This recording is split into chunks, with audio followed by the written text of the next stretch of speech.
Hello and welcome back to my channel everyone. Baker is my name and this is another God Eater 3 weapon guide for you.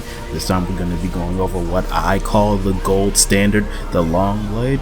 I'm going to do my best to teach you guys who are either really new to the game or thinking about picking this awesome game up and seeing what this weapon has to offer. Well, let us begin.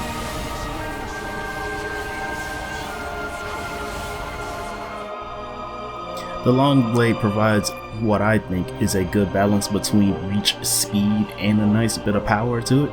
This weapon is 100% slash damage. This weapon has a 4-stage attack pattern, and with that, the normal square slashers, because I am playing on PS4, they kind of keep you grounded. They keep you in the same area. It's really good for wailing on origami that are right in front of you. However, the triangle attacks are actually lunging strikes, meaning that you're actually going to cover a nice bit of distance while using the triangle attacks. You can mix them up, say if you're going against an origami like a Chiyu or something like that, and he likes to move around a lot. Yeah, you can use a good mixture of square and triangle to move yourself around the battlefield based on what that origami is doing. But as a matter of fact, to me, the triangle attacks make up for it, because all melee weapons are just close range weapons, but this one has a good amount of reach though, I will say that.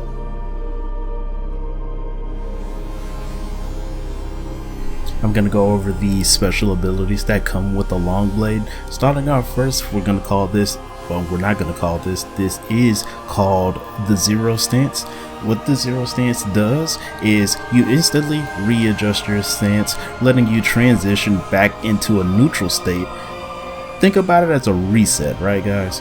And say you have an origami stunned on the ground, you don't feel like using anything else, you just want to wail on them with a zero stance. You can do 3 square attacks, zero stance, and then re-continue your combo back from the first hit again, almost causing something like an infinite loop.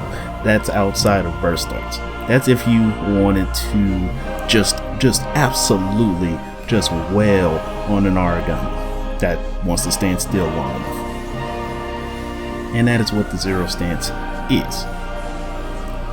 The latter half of the zero stance is called the impulse edge, and what the impulse edge is a special ability for the long blade in which you take a set amount of oracle and you use that to unleash a huge blast at an origami from your gun.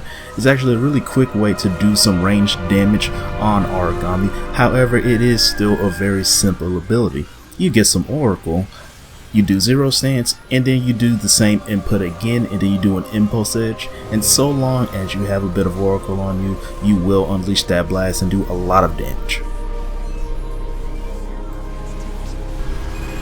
Sorry if this drags on a bit. I'm going to do my best to precisely explain all of the burst starts that come with the long blade as of the time of this recording. This is going to take quite a while, so I'm gonna try to make this as clear as humanly possible.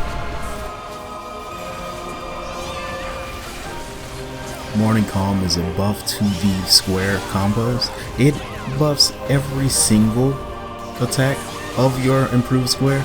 What it does is it increases your blade and oracle energy and unleash a series of cutting slashes. The added benefit from this is increased oracle absorption, so this is good for racking up oracle and then being able to use it in conjunction with your zero stance and your impulse edges as well. Lifestealer Claw, improved stage 4 square attack. Become one with your guard up to pull off a combo that ends with a lethal strike, and the added effect that it absorbs HP on hit. This is good for like a life stealing. Aegis Caliber, which is an improved triangle attack. You surround yourself with a shock absorbing barrier and deliver a mobile slash.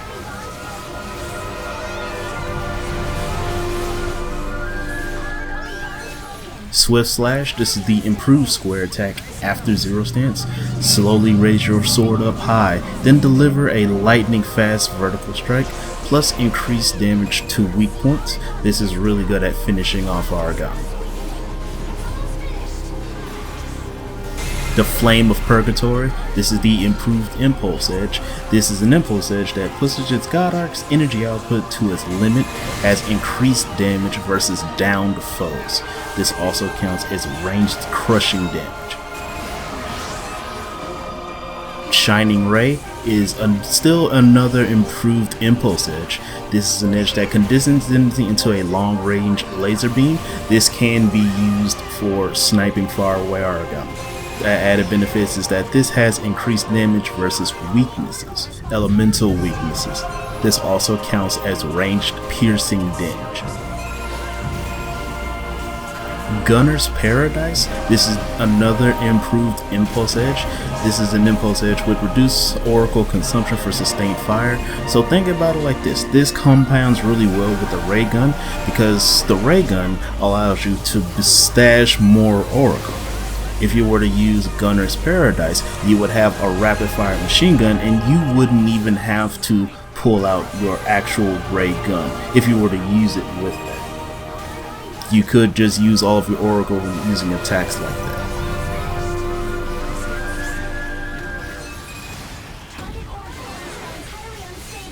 Soul Splitter. This is improved Zero Stance. This is a parry, and it increases your power based on the damage that you took while doing it.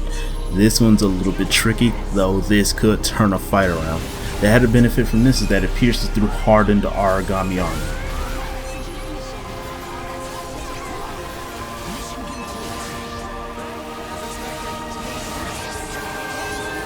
Blade. Starting up first will be Sacred Edge, which is the improved stage 3 square attack. You slide sideways in air while slashing. The added benefit from this is that it has increased damage to weak elements. So an origami that's weak to, say, electricity, and you have an electric weapon, you're going to do increased damage with that. Void Cutter, improved triangle attack, is a high-speed spinning aerial slice that can be chained up 3 times. The added benefit from this is that it pierces even the sturdiest armor.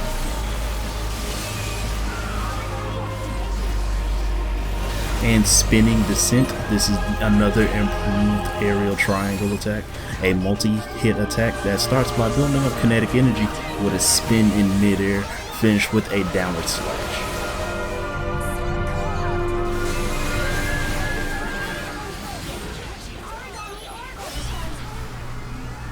Up first is Whirlwind Sword. This is an improved square attack. This increases your God Arc's output during a step, then releases its energy in a spinning upwards attack. The added benefit from this is that you get a higher rate of Oracle absorption. Flashing Blade is another improved square. This will wreath your blade in condensed Oracle energy and dart past your target, slicing them as you go.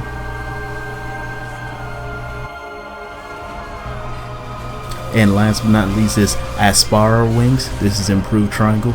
You dart forward with your blade, just barely crushing the earth, then deliver a rising slash. And the added benefit from this is that it can transition into your aerial attacks, or if you're in burst, it can transition into your aerial burst arts. Ladies and gentlemen, I would like to thank you for watching this video. I hope that this will be a very informative video for you guys. I'm really hoping that you guys will learn something from this one. If you have any feedback from me, let me know. And in the meantime, you guys all take care.